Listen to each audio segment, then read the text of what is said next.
What is up, fight fans? I am Jason Burgos for Sportsnaut.com, and I'm here to look ahead to a pretty jam-packed UFC 276 card on Saturday, July 2nd, as well as talk some of the biggest fights, some betting odds on the card, and maybe make a couple of bold predictions for you. I mean, it's a sick card. Yeah, it's not the perfect card on paper. There's maybe better ones, but man, this is a damn good card. Yeah, it's way overpriced. $74.99 is ridiculous, but at least you get the bang for the buck. You got an outstanding combo of two title fights, Adesanya and Jared Cannonier for the middleweight title, the trilogy of Volkanovski versus Max Holloway. You got crazy wildman Sean Strickland versus Alex Pereira. You got Robbie Lawler coming back, Pedro Munoz versus Sean O'Malley. Even a sleeper like Brad Riddell versus Jalen Turner. Ian Gary's going to be on the card. Some couple of graybeards and Donald Cerrone versus Jim Miller. Uriah Hall versus Andre Muniz is a really good fight that's way lower in the card. Another one that's way lower in the card, Jessica Ai versus Macy Barber, is also one of the cards, the fights that's going to be opening up the show. This is a pretty, really legitimately stacked card, and which is a nice tradition for so many social UFC fight nights. The pay-per-views are damn good. That said, let's jump into some of the major fights on this card. We'll start off right away with the main event. Adesanya, a minus 380 betting favorite versus Jared Cannonier, a plus 310 betting underdog.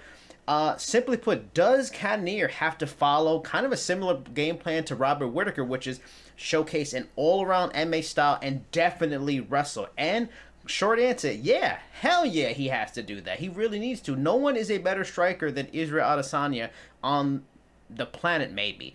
Is Jared Cannonier maybe stronger in grapple strength? Sure, but I can't see him knocking out Adesanya. He's not faster. He's not more technical. But is he a strong, well-rounded fighter? Yes. Can he wrestle? Yes. The guy fought a heavyweight, so he's going to be stronger than Israel. He should try to implement a wrestling game at least to tire Israel out, make it interesting. He's a big betting underdog. It's understandable why.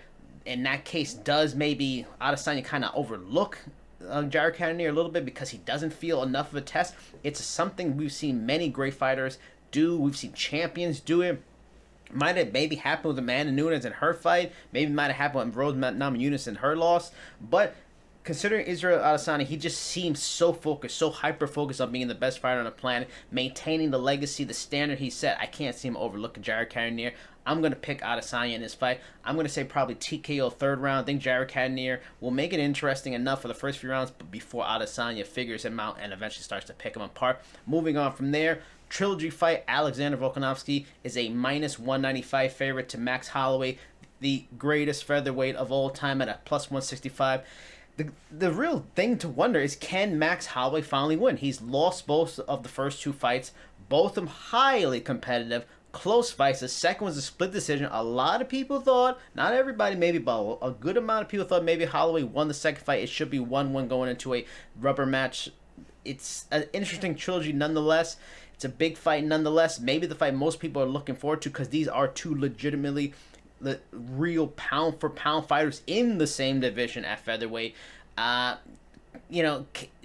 Volkanovski retain? My guess is he's a slight favorite, but I'm going to guess he's going to retain. He's one of the most complete fighters there is, really, in the sport. To me, he's right up there with Kamaru Usman. Kamaru Usman is above him in most pound-for-pound lists, including on Sportsnaut, because he has a more impressive resume of names people are more familiar with than, say, what Volkanovski has in the Ortegas and a Korean Zombie. Those are names, but not quite as fearsome as maybe a Masvidal to some, a Colby Covington. But Volkanovski is right there. He's 1A pound-for-pound best fighter in the world.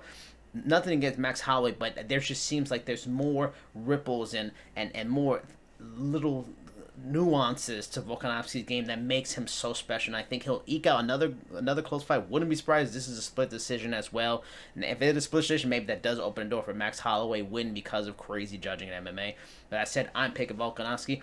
Moving on from that, maybe the fight a lot of people looking forward to just because of the fighter involved, the Sean O'Malley versus Pedro Munoz. He is one of the most popular fighters in the promotion. While Pedro Munoz is one of the better fighters Sean O'Malley has, it can be argued maybe he's the best fighter he's faced so far, though probably most people put Chito Vera in front of him. It's still a very good stylistic matchup for Sean O'Malley, even though Pedro Munoz is the bigger name. Though Sean O'Malley is a sizable favorite as a minus 260 as of today. middle of the week going into the event on Saturday night. Pedro Munoz is a plus 220 underdog. Should Pedro Munoz wrestle? Hell yes, he should wrestle. He should do the thing so many fans want to see Sean O'Malley tested on.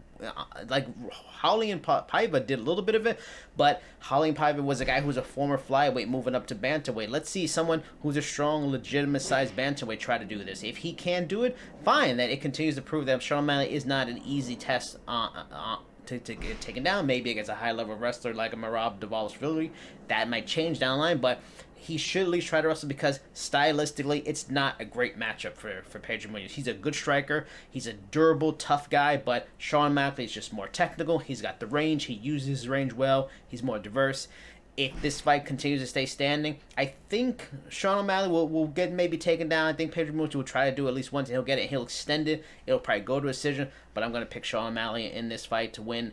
Next fight, talk about Sean Strickland. This is crazy. Sean Strickland is one of the hottest fighters in the company, the hottest fighter in middleweight. He's fighting a guy who's only got 6 pro fights, and he's the underdog. He's a plus 100 underdog to Alex Pereira's minus 120 favorite.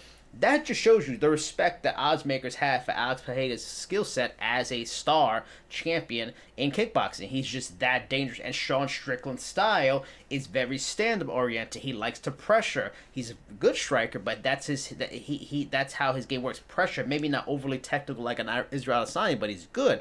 That could be troublesome against someone like Pereira, who's a very talented elite level striker. That said, same concept as we talked about Cannonier, we talked about Pedro Munoz. Sean Strickland should go for takedowns. I think he will. He is by far the more well-rounded mixed martial arts. He's been in this game a very long time. He gets it. And Alex Pereira just hasn't. Even though he started his MMA career much longer than you would expect, he's had gaps where he maybe isn't practicing enough on his wrestling and his grappling, his jiu-jitsu, and I still think that will be a weakness, especially a guy like Sean Strickland, who is tough. He can weather Pereira's striking storm to get to him and get him to the ground. I'm going to pick the underdog upset in this one for Sean Strickland to continue his hot streak and maybe line up a title fight next with Israel Adesanya with the win here, UFC 276. Moving on from there, I'm going to give you a couple of sleeper fights. One sleeper fight is Robbie Lawler versus Bryan Barberena. If this was Robbie Lawler 6 years ago, Robbie Lawler just wrecks this man and runs through him, but this isn't Robbie Lawler from 6 years ago. He's a different fighter. He's a much more well-aged and older fighter. He's slowed down a bit, so this makes this fight with Bryan Barberena, who's like the ultimate elite-level brawler in the promotion. This is going to be a fun fight. Robbie Lawler is only a minus 120 favorite to Bryan Barberena's plus 100. So people feel this is a very close fight, and it can really go either way.